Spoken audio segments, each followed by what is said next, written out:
Bonjour, vous êtes chargé de l'élaboration du planning de vos salariés et vous souhaitez faire le maximum pour améliorer la qualité de vie au travail dans votre structure. Un des objectifs donnés par la Stratégie nationale d'amélioration de la qualité de vie au travail, lancée en 2016, est de permettre aux professionnels d'organiser plus sereinement leur vie personnelle à travers un planning bien construit. Un planning bien construit est à la fois équitable et respectueux des contraintes personnelles des salariés. Il participe alors au bien-être au travail de chacun des salariés et évite le mécontentement et l'absentéisme. Je vais vous montrer une manière de prendre en compte les contraintes personnelles des salariés dans l'élaboration du planning dès la mise au point du cycle de travail. Je m'explique. Prenons ici l'exemple d'une équipe de 6 personnes. Les horaires du service permettent la présence de 2 personnes simultanées le matin et le soir avec des arrivées et des départs décalés. Le mardi, une réunion de 1 heure est programmée entre midi et 2. Et pour les week-ends, une seule personne est jugée suffisante. Le roulement que nous avons construit est le suivant. Les agents travaillent un week-end sur 3. Vous voyez qu'on peut programmer l'ensemble des postes nécessaires et qu'on positionne des postes W qui seront des postes qui seront destinés au remplacement. Je vous invite à consulter la vidéo qui explique comment gagner du temps via la construction des roulements de travail pour plus d'informations à ce sujet. Nous pouvons maintenant créer le cycle de base qui s'appliquera à chaque salarié à partir de ce roulement. Cette présentation permet à la fois de vérifier que les besoins du service sont respectés et de vérifier l'équilibre et l'équité des cycles entre eux, en affichant les nombres de matin et soir pour chacun, les nombres d'exécution de chacun des postes et en affichant la moyenne hebdomadaire.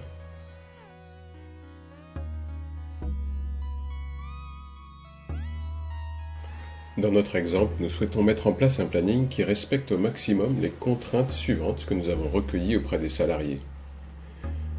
Pas de travail le mercredi pour ce salarié pour être proche de ses enfants. L'outil permet de visualiser les semaines où le planning est en contradiction avec cette contrainte. Pour ce salarié, le mardi soir doit être libéré dans la mesure du possible car il participe à une chorale. Pas de travail le jeudi matin, 1 fois sur 2 pour celui-ci, car il doit se rendre à l'hôpital pour un suivi régulier. Je vais donc pouvoir effectuer les modifications sur ce cycle en visualisant tous les éléments auxquels je dois être attentif.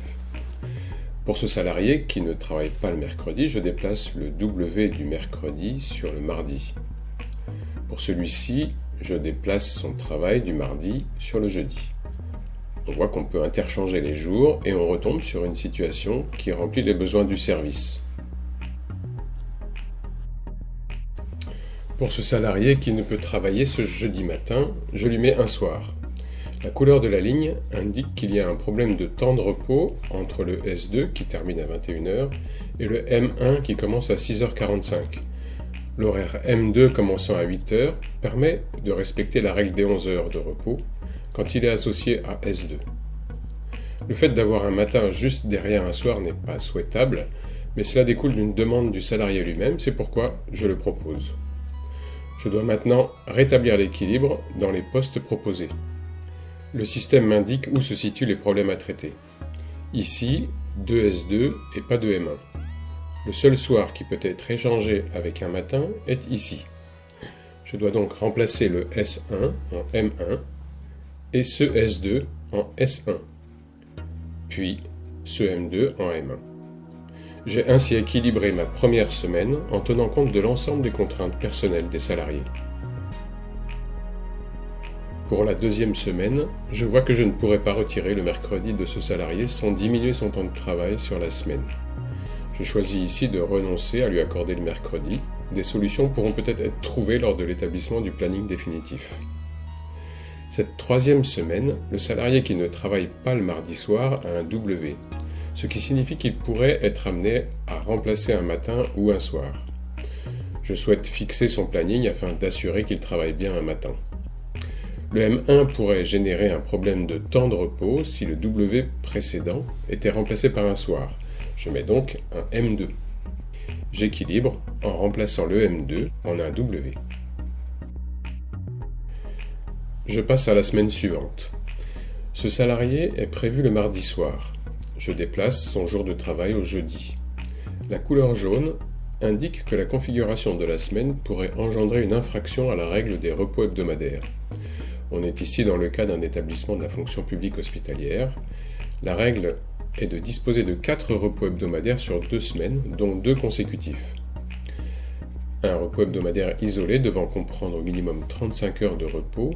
Si le W est remplacé par un soir, alors le vendredi ne peut être considéré comme un repos hebdomadaire et les 2 semaines ici ne comprennent plus que 3 repos hebdomadaires.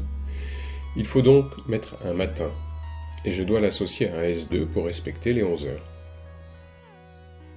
Et ainsi de suite, jusqu'à résoudre tous les conflits et aboutir à un cycle qui respecte toutes les contraintes, tout en assurant l'ensemble des postes à pourvoir. Je dois maintenant m'assurer que ce cycle soit équitable, notamment en termes de nombre de matins et de soirs entre les différents intervenants. Je vois ici les nombres de matins et de soirs. Sur ce salarié qui demande à ne pas travailler certains jeudis matins, j'ai été amené naturellement à lui mettre plus de soirs. En revanche, pour celui qui ne souhaite pas travailler le mardi soir, j'ai ajouté plus de matins. Je cherche donc à réduire ces écarts en remplaçant ici des soirs en matin et ici des matins en soir. Et je finalise afin d'obtenir le cycle le plus équilibré possible. On voit donc qu'il est possible avec un outil adapté de prendre en compte dans le planning une bonne partie des contraintes personnelles énoncées par les salariés. Ce cycle peut ensuite être renseigné dans l'outil de gestion du planning avant la constitution du planning opérationnel. Lorsque les salariés changent ou qu'ils demandent à modifier leurs contraintes personnelles, il sera nécessaire de modifier ce cycle, ce qui pourrait être fait à intervalles réguliers, avant la production du planning selon l'organisation du service et en respectant bien sûr les délais de prévenance. Il est clair que ce travail d'adaptation fait dès la constitution du cycle représente une charge non négligeable, mais on comprend bien que cela fait ensuite gagner beaucoup de temps au cadre. Par ailleurs, ils permettent d'assurer l'équité entre les agents malgré la prise en compte des contraintes personnelles. Je suis Jean-Luc Getty, j'interviens depuis 2018 dans des établissements médico-sociaux pour les accompagner dans leurs projets de refonte des organisations autour des plannings des salariés. Je vous invite à consulter le site qui présente mon activité, sur lequel vous trouverez plus d'informations sur la démarche que je propose, ainsi que des témoignages de directeurs de structures que j'ai accompagnés.